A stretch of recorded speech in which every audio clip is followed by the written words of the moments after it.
नमस्कार, आज की बड़ी खबरों में आपका स्वागत है। मैं हूं आपके साथ अनु भारद्वाज और आप देख रहे हैं न्यूज गंगा। आज के बुलेटिन में बात करेंगे चुनाव आयोग पर बरसे राहुल गांधी, बताएंगे आपको उदयपुर फाइल्स हुई रिलीज, दिखाएंगे आपको चंबा में बड़ा हादसा। बुलेटिन के आखिर में देखेंगे ट्रंप ने फोड़ा एक और बम। लेकिन दिन भर की तमाम खबरों से पहले एक नजर सुर्खियों पर। नोएडा में 15 माह की बच्ची को पीटा, जांघ पर काटा, मामला दर्ज। बाराबंकी में यात्रियों से भरी चलती बस पर गिरा पेड़, 4 लोगों की मौत, कई घायल।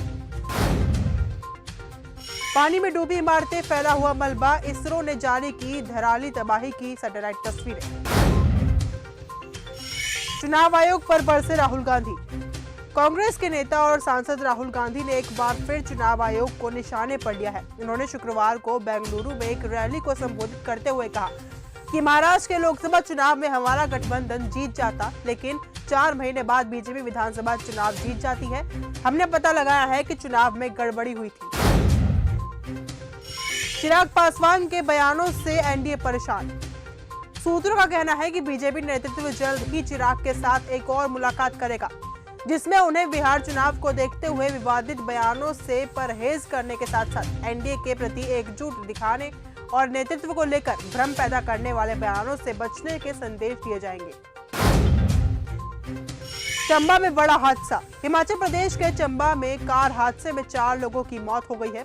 पहाड़ी से चट्टान गिरने से एक्सीडेंट हुआ, जिसमें गाड़ी 500 मीटर गहरी खाई में गिर गई। मृतकों में एक ही परिवार के 4 लोग शामिल थे। एसआईआर के लिए बंगाल तैयार नहीं। बिहार में मतदाता सूची के एसआईआर की प्रक्रिया पूरी होने के बाद पश्चिम बंगाल में एसआईआर को लेकर अनिश्चितता बनी हुई है। बंगाल सरकार ने एसआईआर के लिए अपनी अनिच्छा जाहिर करते हुए कम से कम 2 साल का वक्त मांगा है। उन्होंने एसआईआर को एक तमाशा करार दिया है। उदयपुर फाइल्स हुई रिलीज। राजस्थान के उदयपुर में जून 2022 में हुई कन्हैयालाल की निर्मम हत्या पर आधारित फिल्म उदयपुर फाइल्स आखिरकार देश भर में करीब 4500 सिनेमा घरों में रिलीज हो चुकी है। फिल्म लंबे समय तक विवादों और कानूनी अड़चनों के बीच सेंसर बोर्ड से हरी झंडी के इंतजार में फंसी हुई थी। राजस्थान में कई ठिकानों पर एनआईए की रेड। एनआईए ने शुक्रवार सुबह राजस्थान के श्रीगंगानगर के 13 ठिकानों पर छापेमारी की है। ये छापेमारी हथियार तस्करी और नशा तस्करी के मामले को लेकर की गई थी। बताया जा रहा है कि इस कार्रवाई के तहत किसी बड़े नेटवर्क का भांडाफोड़ होने की संभावना है। प्रशांत किशोर ने लगाए सनसनीखेज आरोप। जन सुराज पार्टी के संस्थापक प्रशांत किशोर ने बीजेपी के प्रदेश अध्यक्ष दिलीप जायसवाल और स्वास्थ्य मंत्री मंगल पांडे पर सनसनीखेज आरोप लगाए हैं। शुक्रवार को पटना में प्रशांत किशोर ने प्रेस कॉन्फ्रेंस की। उन्होंने मीडिया से बातचीत करते हुए कहा कि वे दोनों एक तरह से भाई ही हैं। 2020 में कोविड में लोग परेशान थे, तो उस समय मंगल पांडे ने दिलीप जायसवाल की मदद से दिल्ली के द्वारका में 86 लाख रुपए में फ्लैट खरीदा था। शरद पवार ने राहुल गांधी को दी बड़ी सलाह। कांग्रेस नेता राहुल गांधी चुनावों में धांधली के आरोप लगाते हुए बीजेपी और इलेक्शन कमीशन पर हमलावर है। इसी बीच उन्होंने दावा किया है कि धांधली का प्रूफ है और प्रेस कॉन्फ्रेंस कर उन्होंने प्रेजेंटेशन दिखाई। इस दौरान एनसीपी के अध्यक्ष शरद पवार ने राहुल गांधी को सलाह दी कि ये प्रेजेंटेशन पूरे देश में हर तहसील और तालुका में दिखाया जाना चाहिए। झारखंड के मंत्री रामदास सोरेन की हालत नाजुक। झारखंड के शिक्षा मंत्री रामदास सोरेन की हालत दिल्ली के एक अस्पताल में अब भी नाजुक बनी हुई है।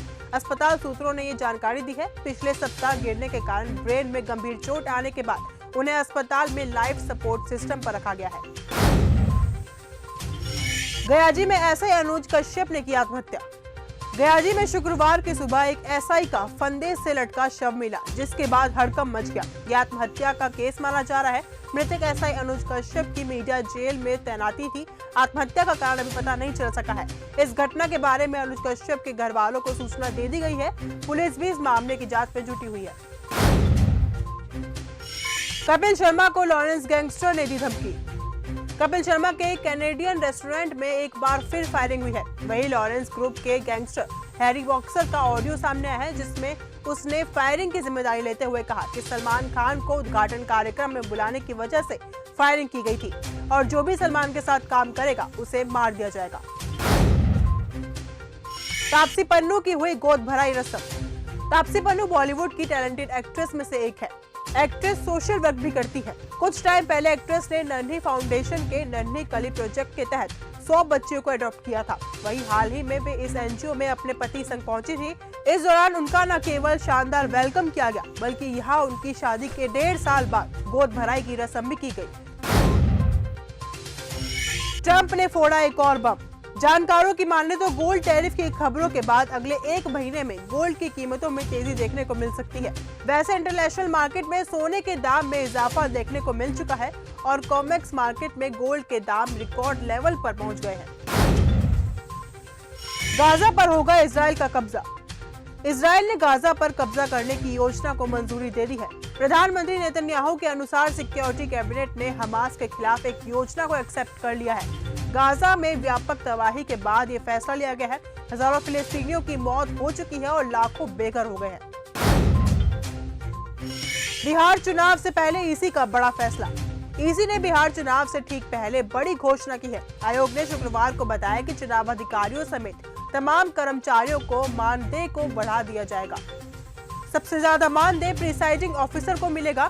उन्हें पहले हर दिन 350 रुपए मिलते थे, लेकिन अब इसे बढ़ाकर 500 रुपए हर दिन के हिसाब से कर दिया गया है।